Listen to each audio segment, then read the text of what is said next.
तो हम बात कर चुके हैं इसराइल की लड़ाइयों की, तमाम गल्फ वॉर्स की, थोड़ा बहुत जियोपॉलिटिकल सिचुएशन, थोड़ी बहुत ज्योग्राफी आपको हमारे जो मैप्स हैं वीडियोस में उससे समझ में आ गई होगी। आज जो वीडियो है उसमें आपको पुराने वीडियो से डॉट्स को जोड़ना होगा।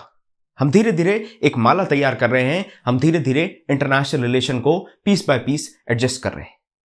आज हम बात करने वाले हैं इराक और कुवैत की। पिछले लेक्चर में हमने इराक और ईरान की बात की और किस तरीके से 1988 में इन्होंने एक आर्मिस्टिस, एक सीज फायर साइन किया और फिर शांति बहाल हो गई। पर मैंने आपसे कहा था कि अपना जो लेसन है वो अच्छी तरीके से नहीं सीखे हैं। The lessons, the losses are not taught well. उनने इतना ज्यादा लॉस बेयर किया, इतने ज्यादा लोग मरे, इतने ज्यादा सिविलियंस मरे, इतना बड़ा इकोनॉमिक लॉस हुआ, उसके बाद भी इराक अपने लेसन्स नहीं सीखता है। आज हम बात करेंगे इराक और कुवैत की, कैसे इराक लालच में अपनी गलतियों को दूसरे के सर पे मढ़ने के लिए ये कुवैत पे चढ़ जाता है। शुरू करते हैं।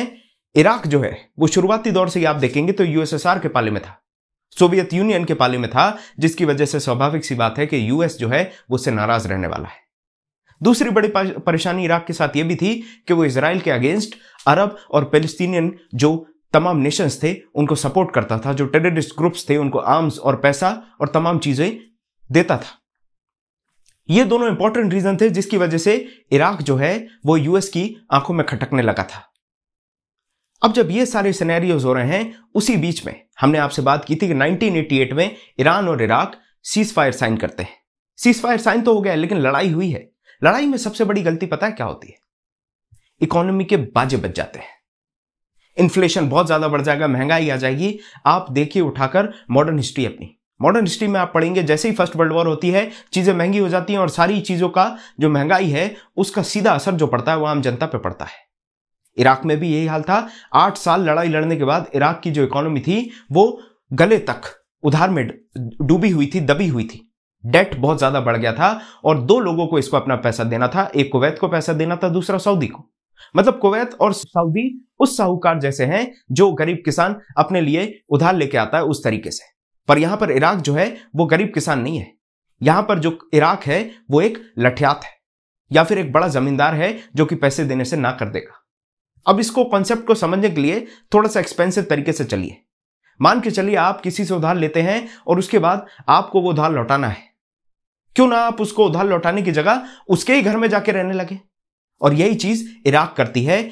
बात शुरू होती है जब कुवैत और यूएई जो दोनों अपने ओपेक के कोटाज हैं।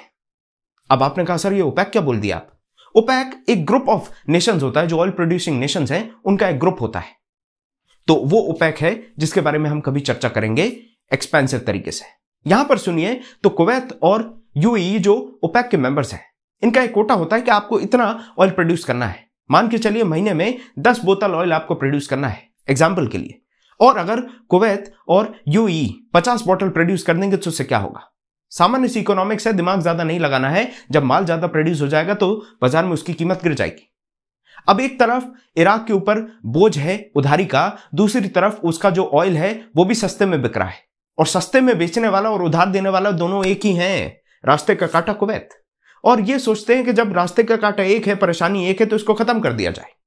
23 जुलाई 1990 को ये कहते हैं कि कुवैत मान जाओ, अगर तुम नहीं मानोगे तो मिलिट्री एक्शन कर देंगे, दिक्कत हो जाएगी तुम्हें। उसके बाद कुवैत तो मानने वाला था नहीं। ये 30,000 ट्रूप्स ले जाते हैं, इराकी 30,000 ट्रूप्स को ले जाके कुवैत की बॉर्डर पे खड़ा कर देते हैं। आ जाता है अगस्त और अगस्त में बॉम्बिंग चालू कर देता है इराक। कुवैत सिटी जो कुवैत का कैपिटल है, कुवैत सिटी, वहां पर बॉम्बिंग शुरू हो जाती है। एक तरफ बॉम्बिंग शुरू हो जाती है, दूसरी तरफ हेलीकॉप्टर से कमांडोज को ड्रॉप करा जाता है और धीरे धीरे कुवैत सिटी को काट दिया जाता है। उसके बाद जो दसमान पैलेस है उसमें जहां रॉयल फैमिली रहती है कुवैत की, जहां अमीर रहते हैं, जो मिनिस्टर्स वगैरह हैं, उस इलाके को भी कंट्रोल में ले लिया जाता है। जो कुवैत के अमीर हैं उनके छोटे भाई को, उनके ब्रदर को मार डाला जाता है।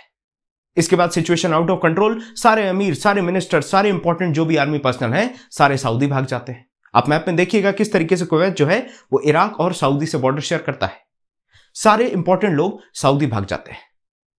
जरा सा एनालिसिस कर लेते हैं हम मिलिट्री पावर का, फायर पावर का। कुवैत, इसकी सोल्जर्स की संख्या 16,000, 16,000। 80 प्लेन्स, एयरक्राफ्ट जो फिक्स्ड विंग के प्लेन होते हैं जो बॉम्ब गिराने के काम आते हैं 80, और 40 हेलीकॉप्टर। और दूसरी तरफ इराक जिसके पास 1 मिलियन सोल्जर, 10 लाख सोल्जर हैं, उसके बाद 4,500 से 5,000 टैंक्स हैं, उसके बाद एयरक्राफ्ट की संख्या और हेलीकॉप्टर्स की संख्या। ये इतने बड़े ग्रुप को, इतने बड़े सोल्जर के जत्थे को आगे बढ़ाता है एक छोटी सी कंट्री कुवैत के पास।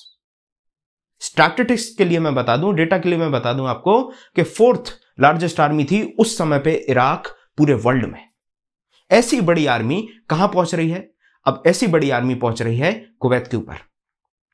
धीरे धीरे सारा कुवैत खाली होने लगता है। जो 16,000 में से जिंदा बचे थे उनको मार दिया गया इराकियों के द्वारा, और बाकी बच्चे कुछ अपनी जान बचा के सऊदी चले जाते हैं। अब जब ये सऊदी जाते हैं, इराक को समझ में आ जाता है कि सारे कुवैती सऊदी भागेंगे, तो ये पूरी सऊदी और कुवैत की बॉर्डर को सील कर देते हैं। स्पेशल इनके जो इफेक्टिव सोल्जर्स होते हैं, जो इनके कमांडोज होते हैं, उन सबको बिठा दिया जाता है सऊदी कुवैत बॉर्डर पे। अब जैसे ही इराक वहां पर अपनी सेटलमेंट बनाता है, इराक एक पपेट गवर्नमेंट को एस्टैब्लिश कर देगा 8 अगस्त को। जैसे ये पपेट गवर्नमेंट एस्टैब्लिश होगी, इराक में सद्दाम हुसैन अपने एक भाई को, चाचा के लड़के को बिठा देते हैं और कहते हैं तुम यहां पे सरकार चलाओ। वेस्ट में वहां घंटियां बजने लगती हैं, वहां अलार्म बजने लगता है। अब आप कहेंगे सर, इराक कुवैत की लड़ाई में आप वेस्ट को कहां से ले आए? तो वेस्ट इसीलिए बीच में आ जाता है क्योंकि ऑयल जो आ रहा है वेस्ट के पास, वो सऊदी से आ रहा है या कुवैत से आ रहा है। उस जगह आप देखें, जब इराक इतनी पास बैठा है सऊदी ऑयल फील्ड्स के कि एक मिसाइल से पूरी सऊदी ऑयल फील्ड्स बर्बाद हो सकती हैं, उससे वेस्ट की जो ऑयल सप्लाई है वो डैमेज हो जाएगी।